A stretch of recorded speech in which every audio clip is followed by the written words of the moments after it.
नीचे गिरते हुए प्रियंका के हाथ से उसका खंजर भी छूट गया था, लेकिन अच्छी किस्मत से जब वह वापस ऊपर चढ़ रही थी तो उसे वह एक सीढ़ी के ऊपर गिरा हुआ मिल गया। प्रियंका ने देखा कि वह खंजर तेज रोशनी से चमक रहा था और सारी आत्माएं गायब हो चुकी थी, जिसे देखकर प्रियंका को बहुत शांति मिली थी। फिर प्रियंका ने तुरंत खंजर उठा लिया और हिम्मत करते हुए दोबारा सीढ़ियां चढ़ते हुए आगे बढ़ने लगी। जब आखिरकार प्रियंका उन भूत प्रेत आत्माओं के एरिया से आगे बढ़ गई तो उसे इतनी खुशी हुई कि उसकी आंखों से आंसू फिर से बहने लगे। लेकिन 4 दिन की चढ़ाई के बाद आखिरकार फिर से एक बहुत बड़ी मुसीबत उनके सामने आ गई। अब प्रियंका के सामने एक बहुत बड़ा बर्फीला इलाका आ गया था। प्रियंका सोचने लगी कि अब मैं क्या करूं।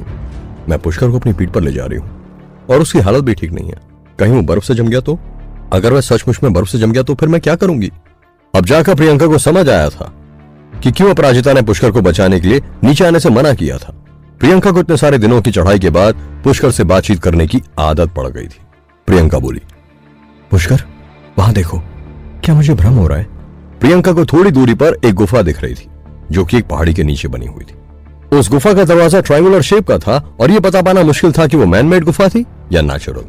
लेकिन उस गुफा के अंदर से बहुत ही सॉफ्ट ब्लू लाइट बाहर निकल रही थी और गुफा में एक इस तरह की गर्मी थी जो किसी को भी बहुत आराम दे सकती थी।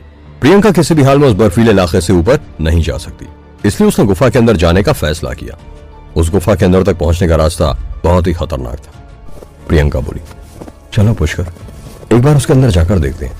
प्रियंका बड़ी सी पहाड़ी के पास से होते हुए गुफा के अंदर जाने की कोशिश करने लगी। गुफा के अंदर जाते प्रियंका ने देखा कि वहां एक बहुत बड़ा नेचुरल हॉट स्प्रिंग था। प्रियंका बोली, अरे यहाँ तो पानी है और वो भी हॉट स्प्रिंग का पानी। पानी के अंदर से गर्मी की वजह से बुलबुले उठ रहे थे और पानी बिल्कुल नीला लग रहा था। प्रियंका इतनी ज्यादा खुश हो गई कि वह सारी मुसीबतें भूलकर तुरंत पुष्कर को नीचे रखने लगी। प्रियंका ने अपना खंजर कस कर पकड़ लिया और चारों तरफ एक बार अच्छे से चेक किया। उसने देखा कि इस हॉट स्प्रिंग का एक कोना बहुत ही गहरा था, बाकी सब जगह पानी ज्यादा गहरा नहीं था। यहां तक कि प्रियंका को पानी के तल में छोटे छोटे पत्थर भी दिख रहे थे। प्रियंका बोली, इस बर्फीली घाटी में एक हॉट स्प्रिंग भी है, ये तो बहुत अजीब बात है। खैर जो भी हो, मैं तो अब इसके मजे लूंगी।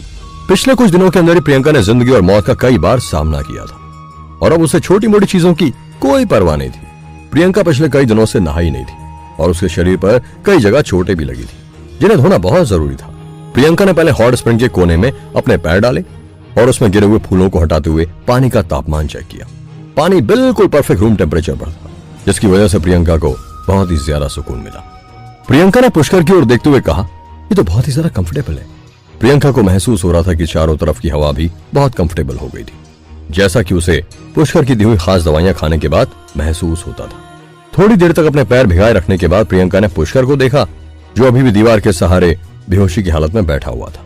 प्रियंका ने अपने गुलाबी होठ काटते हुए और शर्माते हुए अपने कपड़े धीरे धीरे खोलना शुरू किए। जैसे जैसे उसकी आंखें यहाँ की लाइट के हिसाब से एडजस्ट हो गईं, प्रियंका का खूबसूरत चमकदार बदन साफ दिखाई देने लगा और उसके शरीर पर बस केवल इनर वियर ही रह गए थे। प्रियंका बहुत ज्यादा शर्मा रही थी, लेकिन उसे सुकून था कि पुष्कर होश में नहीं था। प्रियंका हॉट स्प्रिंग के बगल में खड़ी हो गई और उसके लंबे बाल किसी झरने की तरह नीचे लटक रहे थे, जिसकी वजह से प्रियंका का खूबसूरत फिगर और भी खूबसूरत लग रहा था। प्रियंका स्वर्ग से उतरी हुई कोई अप्सरा लग रही थी। प्रियंका ने धीरे धीरे अपने सारे कपड़े उतार दिए और अब उसका शरीर स्नो व्हाइट की तरह बर्फ की रिफ्लेक्ट होती हुई रोशनी में चमक रहा था। प्रियंका ने अपने हाथों से अपने शरीर को ढक लिया और शर्माते हुए हॉट स्प्रिंग के पानी के अंदर अपने आप को पूरी तरह डुबा लिया और केवल अपनी गर्दन से ऊपर का हिस्सा ही बाहर रखा। प्रियंका को इस वक्त बहुत ज्यादा घबराहट हो रही थी और वो डर के मारे लगातार पुष्कर को देख रही थी कि कहीं उसे होश ना आ जाए। लेकिन फिर प्रियंका ने खुद को ही डांटना शुरू कर दिया और कहा, आखिर मेरी प्रॉब्लम क्या है? पुष्कर की आंखें नहीं खुल रही हैं, इससे मुझे सुकून मिल रहा है। अच्छा नहीं होगा अगर पुष्कर की तबीयत ठीक हो जाए और वो होश में आ जाए।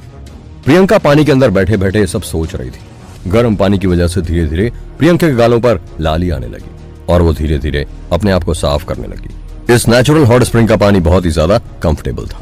प्रियंका ने देखा कि हॉट स्प्रिंग के पानी की वजह से उसके शरीर की सारी चोटें बहुत तेज से ठीक हो रही थी। प्रियंका ने अचानक कहा कि कहीं ऐसा तो नहीं है इस हॉट स्प्रिंग के पानी में हीलिंग प्रॉपर्टीज भी हैं। यह सोचते प्रियंका ने तुरंत पुष्कर को दीवार के सहारे बैठा हुआ देखा। प्रियंका को लगा अगर पुष्कर को भी इस गर्म पानी के अंदर बिठाया जाए तो शायद उसकी चोट भी ठीक हो जाए। यह सोचते प्रियंका तुरंत खड़ी हुई और पानी से बाहर निकल आई। भले ही पुष्कर बेहोश था, लेकिन प्रियंका को इतनी ज्यादा शर्म आ रही थी कि उसने पहले कपड़े पहने और फिर पुष्कर को उठाकर धीरे धीरे हॉट स्प्रिंग के पास लाने लगी। प्रियंका खुद से बोलने लगी क्या मुझे पुष्कर के कपड़े उतार देने चाहिए? अगर मैं पुष्कर के कपड़े नहीं उतारूंगी तो उन गीले कपड़ों में से उसे बहुत तकलीफ होगी, और जब हम यहाँ से बाहर जाएंगे तो शायद गीले कपड़ों की वजह से उसे ठंड भी लगे और बुखार भी हो जाए, और अगर एक बार यहाँ पुष्कर बीमार हो गया तो फिर तो हमारे लिए बहुत मुश्किल खड़ी हो जाएगी। मुझे तो अभी तक नहीं पता कि ऊपर शहर तक पहुंचने में कितनी दूरी बाकी है। प्रियंका ने जल्दी जल्दी पुष्कर के ऊपरी कपड़े उतार दिए। जब पुष्कर के सारे कपड़े उतर गए तो प्रियंका ने देखा कि पुष्कर का शरीर बहुत ही वेल टोन और सिमेट्रिक था।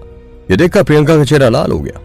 थोड़ी देर तक पुष्कर के ट्राउजर्स को देखते देखते आखिर में उसने अपनी आंखें आधी बंद कर ली और धीरे से उसे उतार दिया। पुष्कर के इससे ज्यादा कपड़े उतारने की हिम्मत प्रियंका में नहीं थी, इसलिए उसने पूरी ताकत जुटाते हुए पुष्कर को किसी तरह उठाया और हॉट स्प्रिंग के अंदर बिठाने की कोशिश की। इस वक्त उनके जमीन पर बिखरे हुए कपड़े देखकर प्रियंका को किसी फिल्म का सीन याद आने लगा, जिसे सोचते उसका चेहरा बिल्कुल लाल हो गया। प्रियंका ने जब पुष्कर को उठाया तो उसके शरीर को महसूस किया और अचानक ही उसे खुद पर शर्म आने लगी।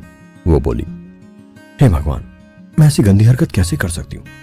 अचानक ही प्रियंका को याद आया कि जब पुष्कर ने उसे मास्क पहनकर झील के पास बचाया था और प्रियंका जब झील में गिरने वाली थी तो पुष्कर ने उसे थाम लिया था। तब प्रियंका ने अपनी टांगों और हाथों से पुष्कर को जकड़ लिया था। ये सब सोचकर प्रियंका को फिर से शर्म आने लगी। पुष्कर को हॉट स्प्रिंग में बिठाते हुए प्रियंका के खुद के कपड़े भी गीले हो गए थे। अब जाकर प्रियंका को पता चला कि पुष्कर के शरीर में भी बहुत सारी चोटें लगी हुई थी। जब प्रियंका ने देखा कि आधे घंटे बाद भी पुष्कर की आंखें नहीं खुली तो वो हॉट स्प्रिंग के अंदर बैठ गई। शुरू में प्रियंका पुष्कर से काफी दूर जाकर बैठी हुई थी, लेकिन गर्म पानी के अंदर से उसे इतना ज्यादा मजा आने लगा कि वह धीरे धीरे पुष्कर की तरफ बढ़ने लगी और उसे खींचकर गहरे पानी की ओर ले जाने लगी ताकि पुष्कर की गर्दन तक का हिस्सा पानी में डूब जाए। प्रियंका ने पुष्कर के सिल्वर कलर के बालों को देखा और अचानक ही पानी से उठ खड़ी हुई। वो पुष्कर के पास पहुंचकर उसे कानों में बोली, मैं भी तुम्हें गहरे पानी में लेकर चलती हूँ। प्रियंका को इस वक्त बहुत ही ज्यादा शर्म आ रही थी, लेकिन वह फिर भी किसी तरह अपने आप को शांत रखे हुए थी। पुष्कर को गहरे पानी में बिठाने के बाद वह अपने हाथों में पानी लेकर पुष्कर के सिर पर धीमे धीमे गिर रही थी। प्रियंका ने कहा, तुम्हारे बाल इतनी जल्दी जल्दी क्यों बड़े हो जाते हैं? प्रियंका ने पुष्कर के बालों पर ढेर सारा पानी गिराया, तब जाकर उसके पूरे बाल गीले हुए। प्रियंका पुष्कर के सिर से पानी नीचे फिसलते हुए देखकर बहुत ही अम्यूज हो रही थी। प्रियंका के लिए एक अच्छी बात यह थी कि पुष्कर बेहोश था, नहीं तो उसे इस तरह की हरकत करते हुए देखना बहुत ही एम्बैरेसिंग हो सकता था। प्रियंका बोली, पहले तो मैं तुम्हारे बाल अच्छी तरह से धो देती हूँ। प्रियंका के पास कैंची नहीं थी, अगर होती तो वह शायद पुष्कर के बाल भी काट चुकी होती। प्रियंका को पुष्कर का छोटे बालों वाला लुक ज्यादा ही अच्छा लगता था। लंबे बालों में उसे पुष्कर बहुत ही एवल लगता था। प्रियंका ने अपने हाथों की उंगलियों से धीरे धीरे पुष्कर के स्कैल्प को साफ करना शुरू किया। प्रियंका की उंगलियां बेतहाशा कांप रही थी। अब ये न जाने हॉट स्प्रिंग के पानी की वजह से या शायद वो बहुत ज्यादा नर्वस थी इसलिए, लेकिन प्रियंका के चेहरे पर एक लाली छाई हुई थी। प्रियंका खुद से ही बोल रही थी, ओह माय गॉड, ये मैं क्या कर रही हूँ? मैं पुष्कर के बाल क्यों धो रही हूँ? अगर पुष्कर की अचानक आंख खुल गई तो कहीं उसे ऐसा तो नहीं लगेगा कि मैं उस टाइप की लड़की हूँ? जब से प्रियंका की माँ उसे छोड़कर गई तब से उसने किसी भी लड़के से बात नहीं की थी, यहां तक कि उसने किसी लड़के का हाथ तक भी नहीं छुआ था। और अब वह अचानक ही इतने कम कपड़ों में एक अनजान लड़के के साथ गर्म पानी कुंड में बैठकर उसके बाल धो रही थी। ये सब सोचकर प्रियंका कांप उठी, लेकिन फिर वह अचानक अपने आप को ही डांटते हुए बोली, ओहो प्रियंका, प्रियंका, तुम ये सब क्या बकवास सोच रही हो? पुष्कर ने तुम्हारी जान बचाने के लिए कितनी बार अपनी जान दांव पर लगाई है और अब वह बिल्कुल बेहोश हो चुका है। पता नहीं उसे कितनी चोटें आई होंगी। अब जब ये हॉट स्प्रिंग का पानी उसकी चोटें ठीक कर सकता है तो इसमें गलत क्या है? ये सब सोचकर प्रियंका ने किसी तरह हिम्मत जुटाई और वापस उसके हाथों में ताकत आ गई। प्रियंका फिर से वापस पुष्कर के पास पहुंची, लेकिन अचानक ही उसे महसूस हुआ कि पुष्कर फिसल के और गहरे पानी में चला गया और पानी उसके नाक के ऊपर तक आ गया है। प्रियंका तुरंत पानी में नीचे गई। उसको बहुत ही नर्वसनेस फील हो रही थी। उसने जल्दी से पुष्कर को हक किया और पानी से बाहर निकाला। प्रियंका का चेहरा शर्म के मारे बिल्कुल लाल हो गया था। वो खुद को डांटने लगी, तुम इतनी केयरलेस कैसे हो सकती हो प्रियंका? सचमुच में प्रियंका चाहती थी कि इस वक्त पुष्कर के पास ठीक से कपड़े पहने हुए होती तो अच्छा होता, लेकिन उसके पास एक्स्ट्रा क्लोथ्स नहीं थे और जो उसका कोट था वह उसने बर्फीली घाटी में नीचे ही छोड़ दिया था। इस पहाड़ी पर कहीं धूप भी नहीं थी, इसलिए उसे पता था कि अगर कपड़े गीले हो गए तो सूखेंगे नहीं। प्रियंका ने अपनी हिम्मत जुटाई और तुरंत अपने मुंह पर 2-4 बार पानी मारा। जब पानी उसके चेहरे से नीचे बह रहा था तो वो और भी ज्यादा चार्मिंग लग रही थी। इस बार प्रियंका ने डिटर्मिनेशन के साथ आगे बढ़ते हुए जल्दी जल्दी पुष्कर के बाल धोए। उसके बाद पुष्कर का चेहरा साफ किया और उसके हाथ भी धो डाले, यहां तक कि पुष्कर के शरीर को भी दूर से ही हल्के हाथों से साफ किया। अब प्रियंका में इतनी हिम्मत नहीं थी कि वह पुष्कर को और ज्यादा टच कर सके। भले ही प्रियंका ने 2 बार शर्माते हुए पुष्कर के शरीर को भी साफ करने की कोशिश की, लेकिन एक लड़के के इतने नजदीक होने की वजह से उसे बहुत शर्म आ रही थी। इसलिए प्रियंका अचानक उठ खड़ी हुई और गर्म पानी के स्प्रिंग में से बाहर निकल आई। क्या पुष्कर के साथ बिताए हुए ये पल प्रियंका के मन में प्यार जगाने के लिए काफी होंगे? क्या पुष्कर इस गर्म पानी से ठीक हो जाएगा? जानने के लिए सुनते रहिए ये एक्साइटिंग कहानी सिर्फ पॉकेट FM पर।